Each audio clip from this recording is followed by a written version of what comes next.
Hello, സുഖമാണോ? മഞ്ജുഷയാണ്. നമുക്ക് കഴിഞ്ഞ ക്ലാസ്സിൽ ചെയ്തതിൻ്റെ ബാക്കി ചെയ്യാം, കളറിങ് കേട്ടോ. അപ്പോൾ നമ്മൾ മത്സ്യം ചെയ്ത് കഴിഞ്ഞു, വള്ളികളെല്ലാം ചെയ്തു. ഇന്ന് നമ്മൾ ചെയ്യുവാൻ പോകുന്നത് ലോട്ടസിൻ്റെ ഷെയ്ഡിങ് ആണ്. ലോട്ടസിൻ്റെ ഷെയ്ഡിങ്ങും ഞാൻ ലേപനം രീതിയിൽ തന്നെ ചെയ്യാമെന്നാണ് വിചാരിച്ചത്. പക്ഷേ ചെയ്തു വന്നപ്പോൾ ഞാൻ അറിയാതെ രേഖികത്തിലേക്ക് പോയി. അപ്പോൾ ഇന്ന് നിങ്ങൾ രേഖികൻ രീതിയിൽ ലോട്ടസ് ചെയ്യുന്നത് പഠിക്കുക. എന്നിട്ട് നെക്സ്റ്റ് ക്ലാസ്സിൽ ലോട്ടസ് ഞാൻ ലേപനം രീതിയിൽ എങ്ങനെയാണ് ചെയ്യാമെന്ന് കാണിച്ചു തരാം. അത് നമുക്കൊരു സിംഗിൾ ലോട്ടസ് വരച്ചിട്ട് ചെയ്യാം.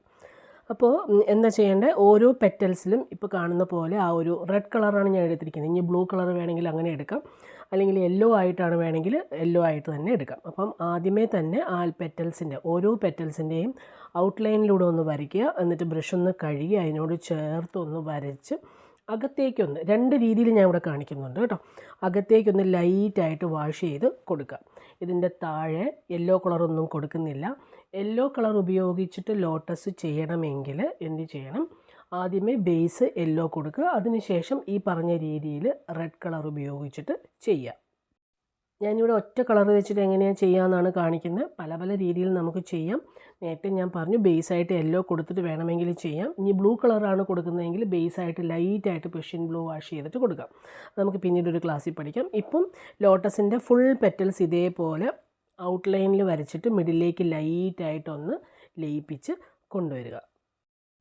ഈ മെത്തേഡിൽ 2-3 പ്രാവശ്യം ഒന്ന് അതിൻ്റെ ആ ഒരു കളറിൻ്റെ ഡെപ്ത്ത് കൂട്ടി എടുക്കുന്നതാണ് ലേപനം രീതി കേട്ടോ.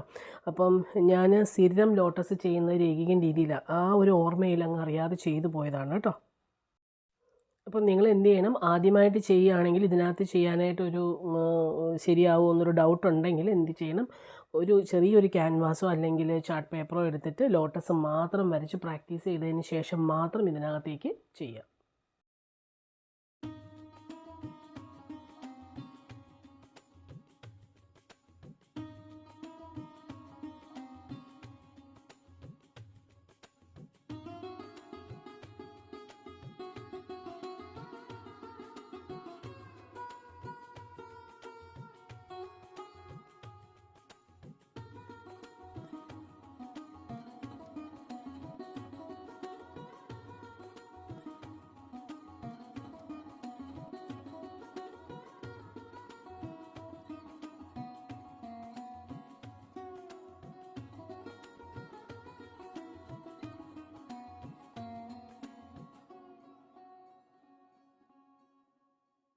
ഞാൻ നേരത്തെ പറഞ്ഞു ഈ രീതി ആവർത്തിച്ച് ചെയ്യുമ്പോഴത്തേക്ക് ലേപനം രീതിയാവും.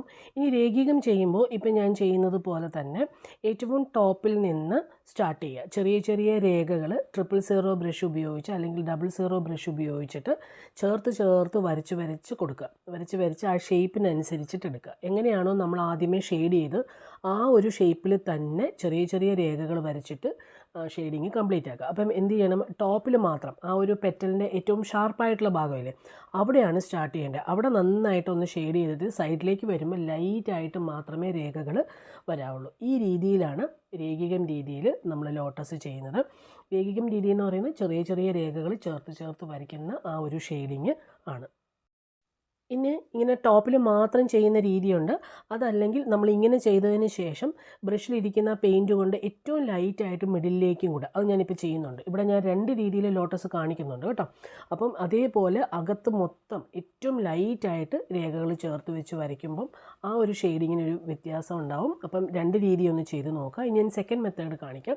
സെക്കൻഡ് മെത്തേഡിൽ ഞാൻ ഡയറക്റ്റായിട്ട് ഷെയ്ഡിങ് തന്നെ സ്റ്റാർട്ട് ചെയ്യാണ് കേട്ടോ. ഞാൻ ചെയ്യുന്ന മെത്തേഡാണ് ഞാനിവിടെ കാണിക്കുന്നത്. ഈ രീതി നിങ്ങൾക്ക് ചെയ്യുമ്പം ഷെയ്ഡിങ് നല്ല കറക്റ്റായിട്ട് കിട്ടും. ഞാനിവിടെ ഔട്ട്ലൈൻ ഒന്ന് ചെറുതായിട്ട് വരച്ചതിന് ശേഷം നേരത്തെ നമ്മൾ ചെയ്തതുപോലെ തന്നെ ആ ടോപ്പിൽ ഷാർപ്പായ ഭാഗത്ത് രേഖകൾ ചേർത്ത് വരച്ചിട്ട് അതിനെ ഒന്ന് ചെറുതായിട്ട് മാത്രമേ സൈഡിൽ കൊണ്ടുവരുന്നുള്ളൂ. അപ്പോൾ ഏറ്റവും ടോപ്പിൽ മാത്രമേ ആ ഒരു ഷെയ്ഡിങ് വരുന്നുള്ളൂ. കുറച്ചും കൂടെ നല്ല എടുപ്പ് വരുന്ന ഈ രീതിയാണ്. ഇപ്പോൾ ലേപനം രീതി ചെയ്യുമ്പോഴും ഇതുപോലെ തന്നെ ആ ടോപ്പിൽ ഷാർപ്പായിട്ട് ഒന്ന് ചെറുതായിട്ട് ഷെയ്ഡ് ചെയ്ത് കൊടുക്കുക. എന്നിട്ട് സൈഡിലേക്ക് ലൈറ്റായിട്ട്, അപ്പോൾ ഉള്ളിലത്തെ വശത്ത് നമുക്ക് ആ ക്യാൻവാസിൻ്റെ ആ ഒരു വൈറ്റ് സർഫസ് തന്നെ ഉണ്ടാവും. ഇത്രയേ ഉള്ളൂ, സിമ്പിളാണ്. അപ്പോൾ നമുക്കിനി അടുത്തത് ചെയ്യാനുള്ളത് ബാക്ക്ഗ്രൗണ്ടാണ്. അപ്പോൾ നമ്മൾ ഇതിനകത്തുള്ള പിക്ചർ എല്ലാം ഷെയ്ഡ് ചെയ്ത് കഴിഞ്ഞു. വള്ളികൾ ചെയ്തു, ലതകൾ ചെയ്തു, പിന്നെ മത്സ്യം ചെയ്തു, പിന്നെ ലോട്ടസും ചെയ്തു. അപ്പോൾ നമ്മളുടെ ആ പിക്ചർ കംപ്ലീറ്റ് ആയി. ഇനി നമുക്ക് എന്ത് ചെയ്യാം, ആ ബാക്ക്ഗ്രൗണ്ടിൻ്റെ ഭാഗം ഒന്ന് ഫില്ല് ചെയ്യാം. ബാക്ക്ഗ്രൗണ്ടിൻ്റെ ഭാഗം ചെയ്യാനായിട്ട് ഒരു വലിയ നമ്പർ ബ്രഷ് എടുക്കുക, അതായത് ഒരു 5ഓ 6ഓ ഒക്കെ എടുക്കുക. നമ്മളുടെ എടുക്കുന്ന ക്യാൻവാസിനനുസരിച്ചിട്ട് വേണം എടുക്കാനായിട്ട്. എന്നിട്ട് ഇതേ രീതിയിൽ ടോപ്പിൽ ലെഫ്റ്റ് സൈഡിലെ ടോപ്പിൽ ആ കോർണറിൽ നിന്ന് ഷെയ്ഡ് ചെയ്ത് കൊണ്ടുവരിക. അങ്ങനെ കൊണ്ടുവരുന്നത് എന്താണെന്ന് വെച്ചാൽ നമ്മൾ ഈസി ആയിട്ട് നമുക്ക് ചെയ്തു പോകാൻ വേണ്ടിയിട്ടാണ് കേട്ടോ. ലെഫ്റ്റ് സൈഡിലെ കോർണറിൽ നിന്ന് ചെയ്യുമ്പോൾ നമുക്ക് പെട്ടെന്ന് കംപ്ലീറ്റ് ആക്കാനായിട്ട് പറ്റും. അതുപോലെ നമ്മുടെ കയ്യിൽ പെയിൻ്റൊന്നും പറ്റി പിടിക്കുകയില്ല. അതൊക്കെ ചെറിയ ചെറിയ ടിപ്സാണ്. ഇനി നിങ്ങൾക്ക് അങ്ങനെയല്ല, നിങ്ങൾക്ക് എങ്ങനെയാണോ കംഫർട്ടബിൾ അത് വെച്ചിട്ട് റൈറ്റ് സൈഡോ എങ്ങനെയാണെങ്കിലും ചെയ്യുക. പക്ഷേ ടോപ്പിൽ നിന്ന് ബോട്ടത്തിലേക്ക് ഷെയ്ഡ് ചെയ്ത് കൊണ്ടുവരിക. ഞാൻ മിക്കവാറും ചെയ്യുക ബോർഡർ ലൈൻ എല്ലാം ഡാർക്കാക്കി കൊടുത്തിട്ട് മിഡിലേക്ക് ലൈറ്റായിട്ട് കൊണ്ടുവരികയാണ് ചെയ്യാറ്. ഇപ്പോൾ ലോട്ടസ് നിങ്ങൾക്ക് മനസ്സിലായി കാണുമെന്ന് വിചാരിക്കുന്നു. ഈ രീതിയിൽ ബാക്കിയുള്ള എല്ലാ പെറ്റൽസും ചെയ്യുക. ഇവിടെ ഞാൻ 2 കളേഴ്സ് മാത്രമേ എടുത്തിട്ടുള്ളൂ, ഗ്രീനും റെഡും. അപ്പോൾ ബാക്ക്ഗ്രൗണ്ടിൽ ഞാൻ റെഡ് തന്നെയാണ് കൊടുക്കുന്നത്. റെഡ് കൊടുക്കുന്നത് കൊണ്ടാണ് നമ്മൾ ബാക്ക്ഗ്രൗണ്ടിൽ യെല്ലോ ലൈറ്റ് വാഷ് ചെയ്തത്. ഇനി നമ്മളിപ്പം എല്ലാം കഴിഞ്ഞല്ലോ. അപ്പോൾ ഞാൻ പറഞ്ഞു ലെഫ്റ്റ് സൈഡിൽ ടോപ്പിൽ നിന്ന് സ്റ്റാർട്ട് ചെയ്യുക. ആ ഒരു ഔട്ട്ലൈൻ ഒന്ന് വരച്ചു കൊടുക്കുക. വരച്ചു കൊടുത്തിട്ട് അതിനോട് ചേർത്ത് മുകളിൽ നിന്ന് താഴത്തേക്ക് രേഖകൾ വരുന്ന രീതിയിൽ ഇതുപോലെ ചേർത്ത് വരച്ചു കൊടുക്കുക. ഒരു പ്രാവശ്യം ചെയ്യുക, അതെല്ലാം ഉണങ്ങിയതിന് ശേഷം രണ്ടാമത് വീണ്ടും ആവർത്തിച്ച് ചെയ്യുക. ആവർത്തിക്കുമ്പോൾ ആ ഒരു ഗ്യാപ്പ് ഫില്ല് ചെയ്ത് പോകുമ്പോൾ നല്ല ഫിനിഷിംഗ് ആയിരിക്കും. ഇതൊക്കെ നമ്മൾ പല വീഡിയോയിൽ പല പ്രാവശ്യമായിട്ട് ചെയ്തിട്ടുണ്ട്. പക്ഷേ നമ്മളിപ്പം ഒരു 50 ഡേയ്സ് ചലഞ്ചിൽ ആ ഓർഡറിൽ പഠിക്കുമ്പം നിങ്ങളിതൊന്ന് മനസ്സിലാക്കിയിരിക്കുക. എന്നിട്ട് എന്തെങ്കിലും ഡൗട്ട് ഉണ്ടെങ്കിൽ ഇതിന് മുന്നത്തെ വീഡിയോസൊക്കെ ഒന്ന് ചെക്ക് ചെയ്യുക. ബാക്ക്ഗ്രൗണ്ട് ഷെയ്ഡിങ് ചെയ്യുന്നതൊക്കെ ഇതേ ഉള്ളൂ, ഇങ്ങനെ ചെയ്യുക. അപ്പം ആ കോർണറിൽ 4 കോർണറിൽ ഡാർക്കാക്കി കൊടുക്കാം. അതല്ലെങ്കിൽ ഫുള്ളൊന്ന് ബോർഡർ മൊത്തം ഡാർക്കാക്കി കൊടുത്തിട്ട് മിഡിലേക്ക് ലൈറ്റായിട്ട് കൊണ്ടുവരിക.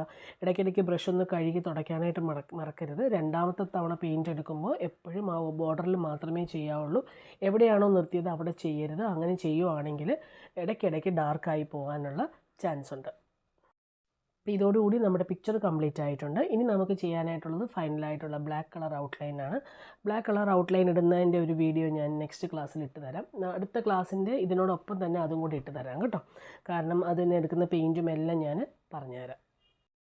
പിന്നെ എക്സ്ക്യൂസ് അല്ല, ഇടയ്ക്കിടയ്ക്ക് ഇങ്ങനെ ഇതായി പോയ പല കാരണങ്ങൾ കൊണ്ടാണ്. അതിലൊരു കാരണം നമ്മൾ കമൻറ്റ് ബോക്സിൽ വരുന്ന ആ ഒരു ആപ്പ് ഉണ്ടല്ലോ, അതൊന്ന് പണി മുടക്കി ഇടയ്ക്ക് അതൊന്ന് റെഡിയാക്കി എടുത്തു. പിന്നെ മൊബൈലിന് ചെറിയൊരു ഇതുണ്ടായിരുന്നു. അങ്ങനെ എല്ലാം കൊണ്ടിട്ടാണ് ഇടയ്ക്ക് ഒന്ന് നിന്ന് പോയത് കേട്ടോ. അപ്പം നിങ്ങൾ ഹോംവർക്ക് കംപ്ലീറ്റ് അങ്ങ് ചെയ്യുക. ഞാൻ ഇതിന് മുന്നേ പഠിപ്പിച്ച കാര്യങ്ങളൊക്കെ ചെയ്യാനുണ്ട്. പുതിയതായിട്ട് ചേർന്നവർ ഡേ 1 തൊട്ട് ചെയ്യുക. ഡേ 1 തൊട്ട് ചെയ്താൽ മാത്രമേ നിങ്ങൾക്ക് എല്ലാ കാര്യങ്ങളും മനസ്സിലാവുള്ളൂ. നല്ല ഓർഡറിൽ തന്നെയാണ് നമ്മൾ പോകുന്നത്. ഡേ 1 ഡേ 2 എന്ന് പറഞ്ഞ ആ ഓർഡറിലാണ് പോകുന്നത്. അപ്പോൾ ഇടയ്ക്ക് കയറിയിട്ടുണ്ടെങ്കിൽ നിങ്ങൾക്ക് മനസ്സിലാവില്ല. കാരണം ഇതെല്ലാം ഈ 50 ഡേയ്സ് ചലഞ്ചിൽ പഠിക്കുന്ന കാര്യങ്ങളെല്ലാം വെച്ചിട്ട് നമ്മൾ പിന്നീട് ഒരു പിക്ചർ വരയ്ക്കുന്നുണ്ട്. അപ്പം ഇതൊക്കെ പഠിച്ചാൽ മാത്രമേ ആ സമയത്ത് നല്ല ഈസി ആയിട്ട് വേഗം ചെയ്യാനായിട്ട് പറ്റുള്ളൂ. അപ്പോൾ വേഗം എല്ലാവരും എന്ത് ചെയ്യണം, പുതിയതായിട്ട് വന്നവർ ഡേ 1 തൊട്ട് കണ്ട് പ്രാക്ടീസ് ചെയ്യുക. എന്തെങ്കിലും ഡൗട്ട് ഉണ്ടെങ്കിൽ നിങ്ങൾ കമൻറ്റ് ബോക്സിൽ ചോദിക്കുക, അല്ലെങ്കിൽ ഞാൻ നമ്പർ കൊടുത്തേക്കാം, നമ്പറിലൊന്ന് കോൺടാക്റ്റ് ചെയ്യുക. ഇനി ക്ലാസ്സിൽ ജോയിൻ ചെയ്യാൻ ഓൺലൈൻ ഓഫ്ലൈൻ ക്ലാസ് ഉണ്ട്. ക്ലാസ്സിൽ ജോയിൻ ചെയ്യാൻ താല്പര്യമുള്ളവരും എന്നെ മെസ്സേജ് ചെയ്യുക കേട്ടോ. അപ്പോൾ ഈ രീതിയിൽ ബാക്ക്ഗ്രൗണ്ട് ഫുള്ള് കംപ്ലീറ്റ് ആക്കുക. ആ കംപ്ലീറ്റ് ആക്കിയ പിക്ചർ ഞാൻ കാണിച്ചു തരാമേ.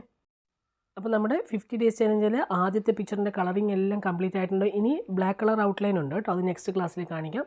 അപ്പോൾ എല്ലാവരും വേഗം ചെയ്തോളൂ. ഡൗട്ടുകളൊക്കെ ഉണ്ടെങ്കിൽ ചോദിക്കുക. അപ്പോൾ നമുക്ക് നെക്സ്റ്റ് ക്ലാസ്സിൽ കാണാം. Okay, by.